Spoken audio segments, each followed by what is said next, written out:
So we're going to do some storytellings, and I just believe that there are some things in your history that perhaps and hopefully you caught a hold to, and that you can pass that word on down to your children, and they'll know about your grandmother and your great grandmother and things that happen along the way. And so we're going to begin to encourage, storytelling around the table again. Before there was the radio and all these new inventions, there was always the word. And just think today in our world, what would happen if all of a sudden we couldn't have access to technology, if all of a sudden the internet was cut off, if all of a sudden things, electrical things went awry, batteries were not working. It's good to also have a record in your spirit of where God has brought you from, a record in your spirit about family matters. So we're going to be talking about stories and things that were passed down, things that God will give us on the spot to speak about spiritual. Whatever happened to the art of conversation? Before there was radio, before there was the internet, before there was the games, before there was so much that society offers today, we have to make sure that the grass does not look greener on this side of the street, that we lose something precious. And then sometimes it's just one day at a time, step by step by step. Here a little and there a little. I'm glad that godliness with contentment is great gain. There's nothing like resting in the Lord as we travel along the way. I just believe that there are some things that God does not want us to forget. And He certainly does not want us to forget His word, nor where He brought us from.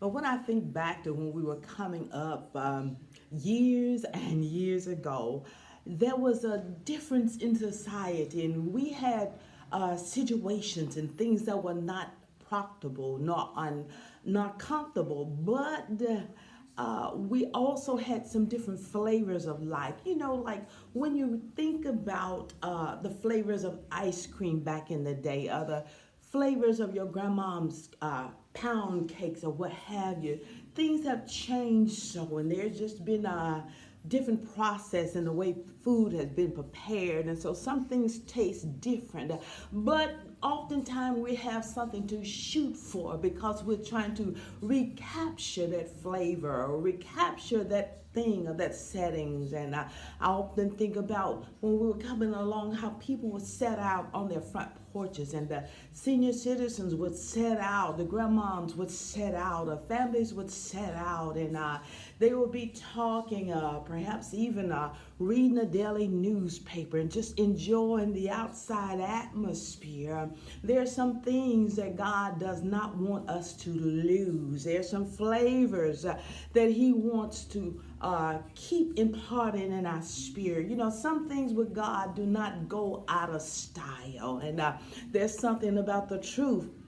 There's something about purity and honesty and many things that God has given to us that He wants us to lay hold to keep, praise God. We were talking in one video about history and the storytelling and where we come from, and it was God that developed the art of storytelling, that we would go through history and from one generation to the next generation, and we would share what God has done in our lives. We would share, and even from the sharing, people would catch faith, and they would tell the coming generation of these things, and it will be passed down to the next generation.